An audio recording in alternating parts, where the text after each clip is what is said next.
Welcome to my Geeked Out practice session. This video is part 2 of why I view golf as moving meditation, and I encourage a lot of you to practice and play in that way. So I will describe more of what I mean by that. Right now I am hitting a 5-iron. I hit it roughly 170 to 175 yards. I will also be hitting a hybrid. Those are the two clubs that you will be seeing today. Once again, I am doing the slow motion practices where I'm working on some things on my backswing, so I like to do it in slow motion. As you will see, the shots are still very powerful, so it just shows that you don't have to really swing hard and fast to get distance. This is a peacock. They are so loud. They're beautiful, but very loud. And sometimes they sound like a car horn. It's just incredible. It's really fun to hear them. A common tip that golfers give each other is when somebody is not hitting it well, to tell them to swing slow. And I don't recommend that. This is different. This is practicing purposefully the right motion to get the fundamentals down so that you can swing in regular speed when you play. But to swing slow and not do the right fundamental things isn't something that I encourage. The word meditation has a lot of different definitions and meanings for many different people. So I do want to talk about how I view it and how I've helped students and how I use it to teach and do even basic things in life while I walk my dog, while I wash dishes, while I clean the house. And I would encourage you to, because the more you do it, the more it just becomes a part of you. The moving part is that we don't all just sit and meditate, which is actually wonderful. It can be a beautiful thing, but a lot of the times in our day we are moving. And so with golf, it's a movement. You can't really just sit. You've got to move. And so I've incorporated the meditation aspect of it, not intentionally, it just came to be, and then I defined it. And I can express it more now. Before it was just part of me, but I didn't know how to express it. I didn't even know to express it until I started teaching other golfers just the movement, just the game of golf. And then I realized, wait a minute, they're practicing in a way that isn't beneficial, and both physically and mentally and energetically. And that's why I am now able to express it, because if I wasn't teaching it or teaching just the game of golf, I'm not out there going, I'm going to teach moving meditation. I was out there and still teaching the golf swing and the golf game. But this is such an important aspect of it, because if you want to improve, this aspect is very important. It's essential. It is a fundamental. It's common to think that you can only really meditate or be in that peaceful state of mind when the environment is peaceful. And that is so far from the truth. Yes, there are moments that you will not have much activity around you and noise and things like that. But usually in our daily lives, there's a lot going on. And even at this driving range, you're going to see this video and you're not going to hear much because my mic is covered up. It doesn't pick up the environmental noise, but you'll be surprised. There's lots of noise around me.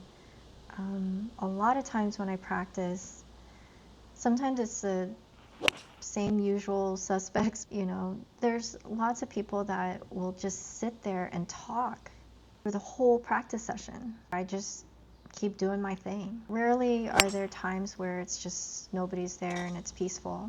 It's usually a lot of noise, a lot of people, and there'll be people like talking next to me just nonstop through the whole practice session. And that's why I just want to let you know that it's not like you have to go find that peaceful place to have any sort of feeling of meditation or moving meditation or having that feeling of peace. It's also a great indication of where you're at in your peace of mind. If you can find it in the midst of a lot of activity and noise and distractions, you really have it. If you have to go to a faraway place and go meditate in the most peaceful environment with no noise, that's great, but when you come back, on your way back through traffic and through the everyday responsibilities and activities, you realize that you've got to know how to activate that peace in everyday life. What a beautiful way to practice that and encourage that out of you in activities like the game of golf or other activities. It can be many other things. It doesn't even have to be a sport. And it can be your daily activities of doing laundry. To find that peace of mind is a great practice. Any activity can either push you towards peace within yourself or push you away. Just like in golf, you can hit a bucket of balls and become more and more peaceful, or you can hit a bucket of balls and become more and more agitated. And golf is great. It's a great sounding board, but every activity can be a great sounding board because people can get pissed off mowing the lawn or washing the dishes or doing the laundry. I mean, it's all depends on your mindset and what you've cultivated, like a garden. You got to pull the weeds out. What I mean by that is you've got to figure out, what are your negative thoughts or what are your thoughts? I mean, just become more aware of your thoughts. And then, like for golf, if you're not hitting good shots, sure, I mean, get frustrated, but get a hold of yourself and try to figure it out. And the more you are at peace with where you're at, good or bad, you're able to find that solution, whether you seek the right information and you can over time discern it when you have a clear state of mind.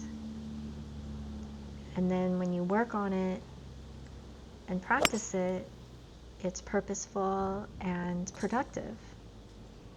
So this takes time to cultivate, but you gotta try to get on that path because it's a beautiful path. It's a path of joy and gratitude in the midst of times that are not what you would define as being really peaceful. There are so many elements to what I mean by moving meditation for golf. is that when I switch from my short irons with the first video that I had posted to now my 5-iron, and then how it transitions to my hybrid, what I find is most golfers switch methods depending on what club they hit. And the way I teach the one swing is that the swing, when done properly or on the path of the one swing, you're able to switch clubs and not have to switch the method of your swing or the motion of your swing. And not a lot of golfers can understand that, because they've been told that a hybrid swing is different than an iron swing. A driver swing is different than your pitching wedge swing. And with that difference, it's hard to understand the one swing unless you've experienced it yourself, to have proven it by doing it yourself through the one swing. So I always say, whatever it is that you're doing and learning, if it correlates to whatever you're doing and learning, that's the answer. That's your truth. So if you're switching clubs and you're switching methods and it's working beautifully for you and you're not frustrated and you feel like you're improving, that's the method for you. What I do find many times is there are a lot of frustrated golfers that have a belief, they have many beliefs, and they continue to spread those beliefs, and yet they themselves are not feeling their belief tangibly. So then it gets spread around, and then there's that belief, but where is that tangibility? And that is where things can get fragmented, where you want to do things that ultimately become more aligned. And with that brings more peace and enjoyment with less frustration. So that is also part of moving meditation, that everything connects and flows together. What you're doing, what you're thinking, what your body manifests within what you were thinking, that connection is also part of moving meditation.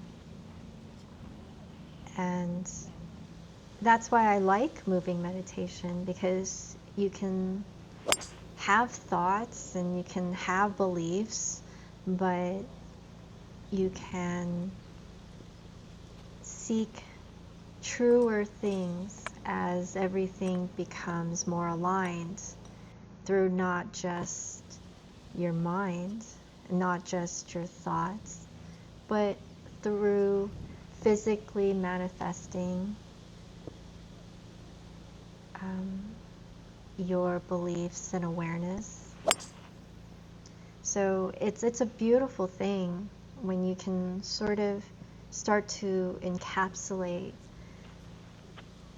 this to any activity, to not even an activity, to being. And when you can get to a level where it's moving meditation, then you can actually then easily, effortlessly get to the level of just sitting meditation that everyone talks about. Because most people struggle with that, and rightly so, because after having given so many lessons and have been around so many different people, that they can barely be in somewhat of a peaceful state moving. Can you imagine telling people to sit and not think and be at peace? I mean, that's nearly impossible. So we're always moving around. Why don't we seek some peace within our movements? And then over time, if you want to, sit and meditate, that it just happens. You just sit somewhere and it just happens. It's not even the word meditation. It just is. But why not do it in your activities? Because we're always moving around, and it's a beautiful thing.